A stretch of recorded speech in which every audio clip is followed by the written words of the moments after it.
فہرستیں جاری کر سکتے تھے. میرے خیال میں this was the highest moment for P T I کہ آپ اپنے بندے جو غائب ہوئے ہیں, جو ابھی تک نہیں مل رہے ہیں, ان کی لسٹیں جاری کر دیتے, لاپتہ کی شکل میں, جو شہید ہوئے ان کی شہادتوں کی شکل میں, جو زخمی ہوئے ان کے زخمیوں کی شکل میں, جو زخمی ہو کر وہاں سے چلے گئے ہیں ان کی پوسٹ مارٹم رپورٹ آپ کے پی کے اسپتالوں سے جاری کروا سکتے تھے.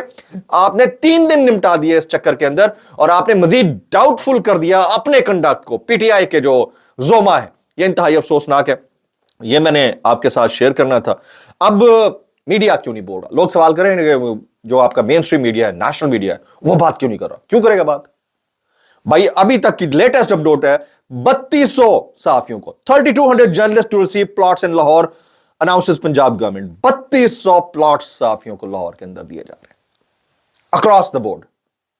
ایسے ملک میں آپ توقع کریں گے؟ اور یہی حال ہمارے لائرز کا ہے, یہی حال ہمارے بروکریٹس کا ہے اور عدلیہ کا ہے. معذرت کے ساتھ اس صورتحال کے اندر آپ کیا ایکسپیکٹ کرتے ہیں؟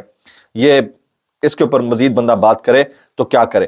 اس والے معاملے کے اوپر حامد میر صاحب کہتے ہیں, حامد میر صاحب کا سٹیٹمنٹ ہے, وہ کہتے ہیں 3 گھنٹے تک اتنی شدید فائرنگ کی گئی جیسے فلسطین یا لبنان کا منظر. یہ ڈی چوک واقعے کے بارے میں حامد میر کہتے ہیں. منیب فاروق, اب یہ الفاظ سن لیجئے. ایک طرف حسن ایوب کہہ رہا تھا 100 سر کھول دیے, یعنی 100 جو گاڑیاں ہیں ان کو تباہ کر دیا, 100 سر کھول دیے. گاڑیوں کی تباہی کے جو فوٹیج ہے آپ نے شروع میں ملاحظہ کر لیا, 100 سر کھول دیے. یہ منیب فاروق کہتے ہیں کہ جو اصل میں ہوا ہے آپ اس کا صرف 25% دنیا کو بتا رہے ہیں. ریاست نے شدت سے طاقت کا استعمال کیا اور بلا مغالبہ آنے والے دنوں میں اس کی آواز سنائی دیتی رہے گی. یہ گلوریفائی کر رہے ہیں, پریز کر رہے ہیں. آپ عام آدمی کے ساتھ جو کچھ ہوا ہے اس کے اوپر آپ پریز کر رہے ہیں. شرم سے ڈوب مرنا چاہیے آپ کو. اچھا, طلال چودھری صاحب, کنٹینرز پر نماز پڑھنے والے کو 50 وارننگز دی گئی, 50 وارننگز. اس کے بعد ایکشن لیا گیا. اگر آپ ٹرین کے سامنے نماز پڑھیں گے وہ آپ کو کچلے گی. میں اس کی بالکل مذمت نہیں کرتا, اور لخ لعنت ہے جو اس کی مذمت نہیں کرتا. نماز ہی پڑھ رہا تھا, آپ اس کو اریسٹ کر کے لے جاتے. دھکا دینے کی کیا ضرورت تھی؟ اریسٹ کر لیتے. وارننگ دینے کی کیا ضرورت تھی؟ آپ کے 6 لوگ جا کر اس کو پکڑ لیتے, اٹھا کر لے جاتے, گاڑی میں ڈال لیتے. اتنی سی بات ہے. یہ آپ نے بروٹیلٹی کا مظاہرہ کیا, اس کو انڈورس کر رہے ہیں اور مذمت بھی نہیں کر رہے. یہ بے حس اور بے شرم معاشروں کے اندر ہوتا ہے. آپ میں سے کسی بڑے یا کسی آپ کے رشتہ دار یا آپ کے فیملی پرسنز یا آپ کے کسی بچے کے ساتھ یہ ہو جائے نا, آپ کی چیخیں نکل جائیں. بہت بڑا ظلم ہے, اور ظلم اور بربریت کے اگینسٹ تو ہم ہمیشہ کھڑے رہیں گے, چاہے اس کا کتنا ہی بڑا ہمیں بھگتان کیوں نہ بھگتنا پڑے. ابھی آگے چلتے ہیں, آگے سٹوریز ہیں. توشہ خانہ 2 کیس میں عمران خان اور بشرا بی بی پر فرد جرم کی کارروائی ایک دفعہ پھر 3 دسمبر تک مؤخر کر دی گئی ہے. اسپیشل جج سینٹرل نے اڈیالہ جیل کی بجائے G11 عدالت میں سماعت کی. ایڈوکیٹ ایمان مزاری نے, اگلی سٹوری ہے, صحافی متی اللہ جان کے جسمانی ریمانڈ کے خلاف آج اسلام آباد ہائی کورٹ سے رجوع کر لیا ہے. درخواست آج ہر حال میں استدعاء کے لیے رکھی جائے گی. لاہور میں شاکر محمود اوان کی بازیابی کے کیس کی جسٹس طارق سلیم شیخ نے سماعت کی ہے. فی الحال حکام کو CCPO سے رپورٹ لے کر عدالت پیش کرنے کا حکم دیا گیا. تھوڑی دیر بعد سماعت ہوگی, جس پر آپ ویڈیو دیکھ رہے ہوں گے اس وقت سماعت ہو چکی ہوگی. ڈی چوک سے اچھا کل ایک اور انہونی ہوئی. مطلب آپ اتنے تو بڑے کوئی آئنسٹائن ہیں یار, یہ سرکار, یہ حکومت. کل ایک اور انہونی ہوئی. ویسے تو جو ہوتا رہا ڈی چوک پہ, اس سے 3 دن پہلے اور 3 دن بعد تک ساری عدالتیں سوئی رہیں. چیک کریں. ڈی چوک سے گرفتار 19 ملزمان کو گزشتہ شب یعنی کل رات, جمعرات کی رات 10:30 بجے انسداد دہشت گردی عدالت اسلام آباد اور پنڈی میں پیش کیا گیا. ملزمان کو انسداد دہشت گردی عدالت, یہ اسلام آباد کی تھی, عدالت کے جج طاہر عباس سپرا کے روبرو پیش کر کے 10 یوم کے جسمانی ریمانڈ کی استدعا کی گئی. عدالت سے 4 روزہ جسمانی ریمانڈ منظور ہوا. رات گئے ملزمان کو عدالت میں پیش کیا گیا, جبکہ کوئی بھی وکیل پیش نہ ہو سکا. ملزمان کو رات گئے عدالت پیش کرنے پر شوکاس نوٹس جاری کر دیا گیا. یہ عدالتی حکم تھا. اب آپ مجھے بتائیں کہ جس وقت ہم پوری دنیا میں موریلٹی, اخلاقیات, سول رائٹس کے اوپر ڈیبیٹس ہوتے ہوئے دیکھتے ہیں, ٹھیک ہے بہت ساری دنیا غلط کام بھی کر رہی ہے, جیسے اسرائیل فلسطین ایشو آیا, ہم دیکھ رہے تھے وہاں پر کیا ہوا, بہت افسوسناک ہے. لیکن اس وقت ہمارے ہاں کیا ہو رہا ہے, جس وقت ایلن مسک مطلب کہاں سے کہاں پہنچ چکا ہے, ہمارے ہاں کیا ہو رہا ہے. امریکہ میں ڈونلڈ ٹرمپ, جس کا سوچ بھی کوئی نہیں سکتا تھا کہ دوبارہ وہ اقتدار میں آئے گا, لیکن انہوں نے اپنے سٹیزنز کے رائٹس کے خلاف جا کر کوئی ایسا کام نہیں کیا. پاکستان میں کیا ہو رہا ہے, ہم یہاں پر کیا کریں. اس سارے واقعے پر بہت سارے ہمارے دوست کمنٹ کریں, لیکن عمران رضا خان, سمیع ابراہیم, صابر شاکر, ڈاکٹر شہباز گل, مینی ادر, اور یہ مقبول جان صاحب کا ٹویٹر بھی خاموش ہے. دعا کیجیے کہ اس کے اندر سے بھی آواز آنا شروع ہو جائے. السلام علیکم ورحمۃ اللہ وبرکاتہ.